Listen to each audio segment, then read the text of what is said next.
Wait till you see what these thrift store finds look like before. I'm Cheryl, and welcome to Home Rich Studio. Okay, number one, this is before, and this is what it looks like. It's beautiful, isn't it? I don't know, maybe some of you guys like it. I think it's horrible, but I loved the detail in it. And I paid $6.99 for it. I think I bought it a year or two ago.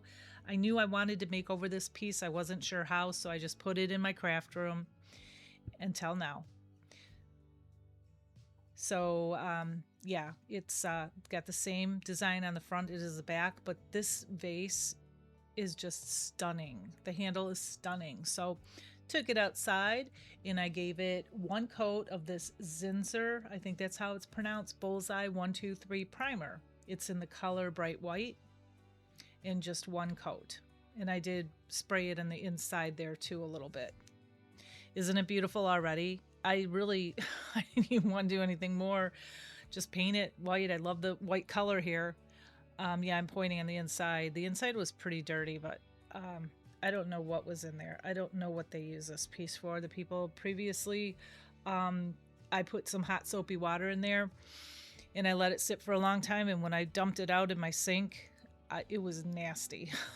I can't even think what was in there. It just, anyway, enough about that.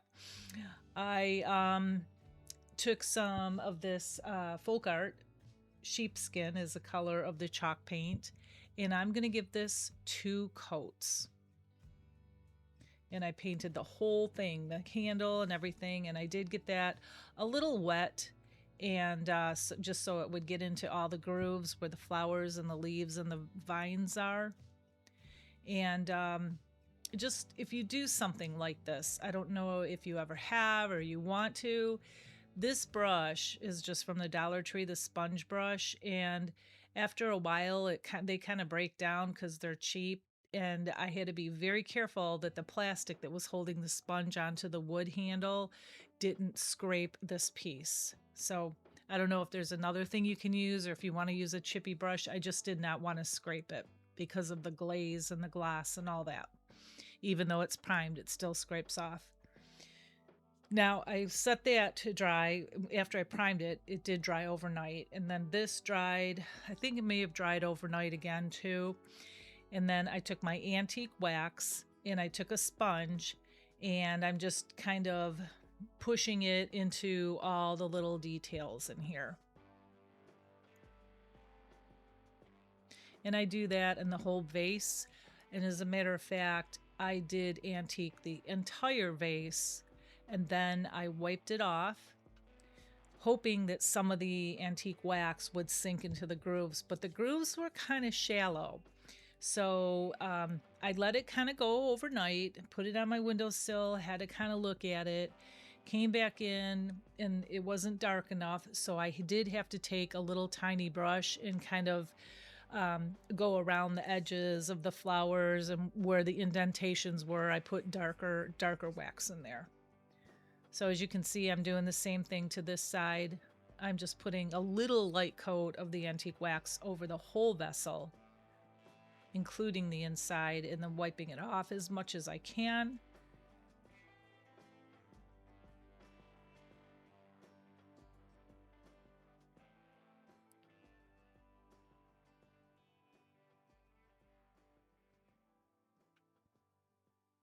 And then, like I said, I just had to go in after it was dry and put more dark on it, being very careful to not darken the whole vase, because it's supposed to be 3 different colors. This creamy sheepskin color, the deep dark color of the antique wax in the grooves.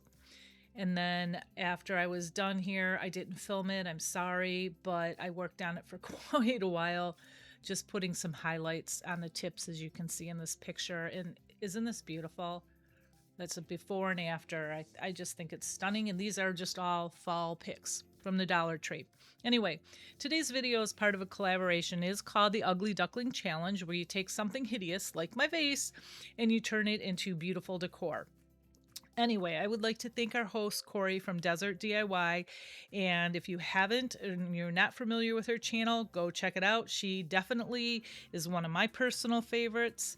And I put her link in my description box below so you can go check her channel out, as well as a playlist with all of today's participants for tons of inspiration. And this is a contest, so somebody is going to win. Okay, so here is number 2. This is really quick and easy. I found this frame at the Goodwill, and I think I got this in South Carolina. As most of you know, I live in Michigan, but we go down there once a year, and I always go to the Goodwill down there. I find some gems, and picked up the frame, but it was just the glass in the frame, but it was in good condition. This paper, it's called flat wrap. It's like wrapping paper. I bought it last year from the paper source. I just love this. I love botanicals. So I thought this would be absolutely gorgeous in this frame. So basically, I'm just pulling the glass out and I'm just going to clean it with some glass cleaner, and I clean the frame as well. It had like 1,000 staples in it. Well, maybe not 1,000, but close to that. And I'm just cleaning this glass really well.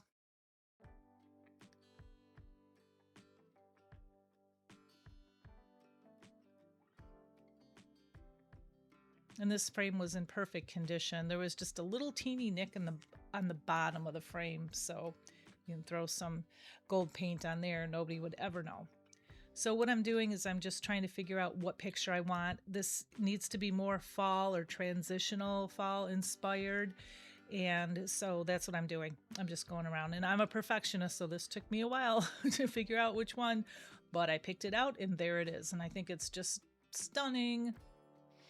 Oh, and the paper from the paper source, you can get that online unless you have a paper source store by you. And they still have it. I checked. It was, I paid like $9.50 or $9.60 for it or something, but it's huge. And you can make many, many projects with this if you're interested. And so after I traced that, as you saw, and then I cut it out very carefully, I took some, I had this laying around, this old poster board here, the, what do you call it? The poster board that has the foam board. Yeah, that's what it's called.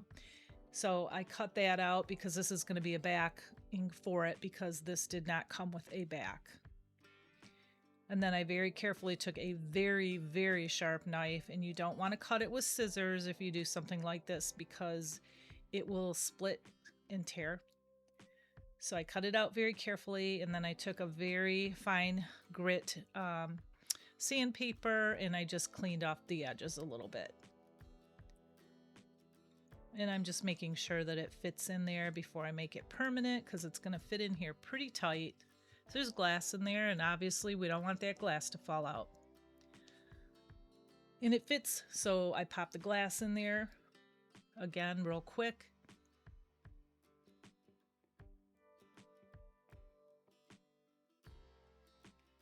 And then I did give the glass another cleaning on the inside, making sure there's no fingerprints in there. And then I popped that picture in there.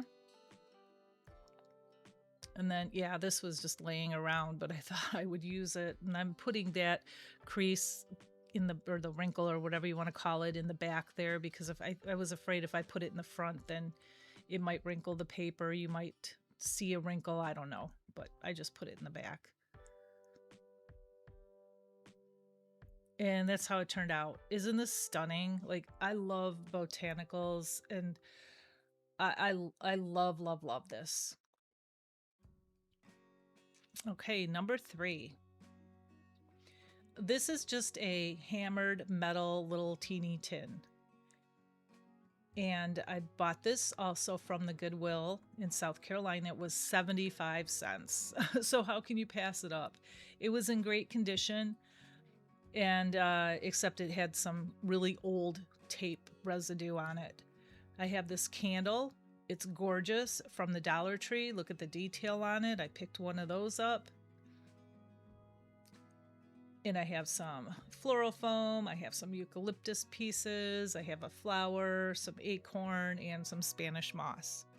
And we're just going to do a quick little floral arrangement here. But don't go away, because my last one is probably my best one. So I just put a flat piece of floral foam in there, and then I stuck another chunky piece on top because I want to raise that candle above. I'm going to put florals around it, but I need to be able to take the candle out, obviously, so I can light it. Or not light it because it's a flameless candle, but you know, turn it on. So I had a couple of these eucalyptus picks, or from a pick actually, and I just, they were in my stash, and I thought, I'm going to use these. Love eucalyptus. And I have 3 pieces that are basically the same, and I put 2 on the side kind of hanging down, and then I'm going to put 1 in the back there. And if you find one of these little pieces like this, I mean, just great for the fall time. Great transition piece, and I love that hammered metal look. And then I had this little flower, and I just took one of those picks, I clipped it off and poked it in the back of the flower and put that in the floral foam. And then I just had some berries, and I popped those in there, a little Spanish moss in the front, and I put a little bit in the back as well, just to kind of, I don't know, give it some more elements and just to hide, you know, some of that foam.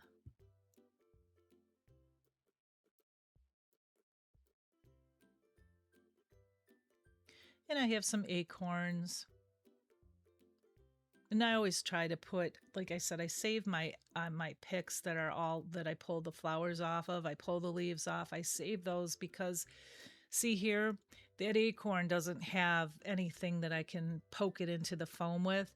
So I just take one of these and then I poke it into the acorn, like kind of on the side, not in the middle where you can see it, but kind of like on the side under that little cap there. And this works really well. And if you can't poke it in, you can glue it on. It's just a great little hack.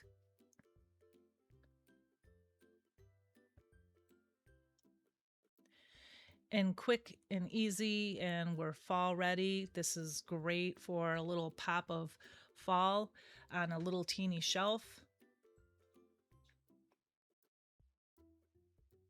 And here's the after pick. Isn't it cute? I think it's just beautiful. Okay, number 4, last but not least. Here's my gem. I don't know where I got this. I think it was probably from St. Vincent de Paul here, but I'm not sure. And I paid, I can't read it. I think it was like $4.99 or something. It's old. You can tell the raffia is old. It's kind of beat up a little bit, but I thought it was really cute, and I knew I could do something with this. This is a door stopper. So now I'm just going to pull it all apart. That was glued on really well, and this little bell that's hanging down here, that was nailed in. And then there's these, I had to remove those whiskers because they were sharp and they were poking me when I was trying to get that bell off. So I removed all the little whiskers. There were like 8 of them. And then I had to get my little plier things here to remove those, but also that bell was attached with 2 little nails. 2. Kind of overkill, but whatever. And now I'm just taking and sanding the face down because this is going to be a faceless cat. And there was a little indentation, so I did put some of this DAP all-purpose spackling paste on there, and I let it dry for I don't know how long, a couple hours. Then I came in, I sanded it down, and I wiped it off, cleaned it all up. Now I have the chalk paint in the color hazelnut, and I'm going to paint 2 good coats on this whole entire piece. This took a while because there's a lot of pieces to this little kitty. And then after I was done with that, I let that dry. And then I took, this is called Espresso Craft Smart paint. Not sure where I got that. It looks like it might be from Dollar Tree. I'm not sure, but it worked just fine. and I put a really good thick coat right over that hazelnut. And I'm literally going up and down. I'm not going sideways, back and forth. I'm literally trying to paint it up and down as much as I can. And then while the paint is still dry, you take a dry brush and then you take it from the top to the bottom. You pull it down. So it's kind of making like lines in it. Although this is a wood piece, I wanted it to look like really nice high-end solid wood. So I'm dragging the brush through there. I had to switch brushes because the other one got too saturated. So I used 2 brushes to do this. And I did the whole piece. Even the front, the bottom, underneath, the whole thing. So when I was done, I took some burnt umber from Apple Barrel, and you can use black too, to highlight it. So now I'm just going around there and I'm just dabbing it all around the whole entire cat, the face, the tails, particularly in between like the little crevices and stuff. And I am kind of wiping it away, just dabbing it away ever so slightly, just so you don't see the lines. You want to kind of just mix it in a little bit. And this took a little while too, but I love to paint, so for me it was a lot of fun. I could paint for hours. Painting walls, no. Craft paint, yeah. I painted walls. That is not fun, especially ceilings. Anyway, isn't that beautiful? Now the bottom, I didn't do the same process on the bottom. I just put like 3 coats of burnt umber on the bottom, and just because I wanted it to be different from the cat. And so now I have that little bell, and I'm going to make it look rusty and crusty. So I have some Mod Podge, and I'm just taking that same burnt umber paint, and I'm going to put the Mod Podge on here so the burnt umber adheres to the bell. So the Mod Podge, and then the burnt umber, and then I take just cinnamon from the Dollar Tree, and I sprinkle it on there. And I do that a couple times. I let it dry, and then I do it again. I let it dry. Then when it's all dry, I actually let that sit overnight as well. And then I just brushed it off with a paintbrush, a dry paintbrush. Yeah, I'm showing you. And I have these little, I'm holding it with these little, what do you call them? Clipper tweezers from the Dollar Tree. Don't buy those. They're not very good. I need to replace those, but that's what I had. And I wasn't going to use my other tweezers, my good tweezers. So anyway, they just don't hold things really well. So I bought that from Hobby Lobby. This is gorgeous, gorgeous, gorgeous velvet ribbon. I bought it last year, $7.99. It was 40% off. I use them on Christmas ornaments and everything. Made a little shoelace bow, and then I glued it all together. And isn't this beautiful? It's my faceless cat, but I absolutely adore this. You'll see a close-up in a minute. And here's just a taste of all of the projects that I have done so far this fall, including the ones that I have done today. If you're not familiar with my channel, then you can get a taste of some of the stuff that I do. And like I always say, here's the whole shebang.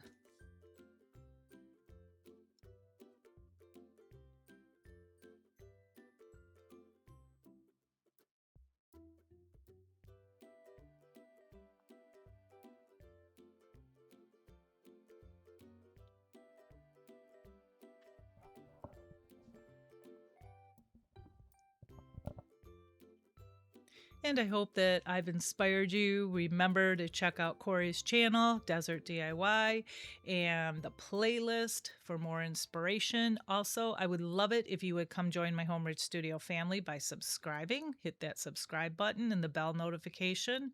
Remember to like, to hype, to share, and all that good stuff. And I will be back very soon. And matter of fact, it'll be this Saturday where I'm doing a Swap It Bop It mystery box challenge. The theme is sunflower, bees, and honey. So stop on by, say hi, and until then, you have a beautiful and blessed week. Bye.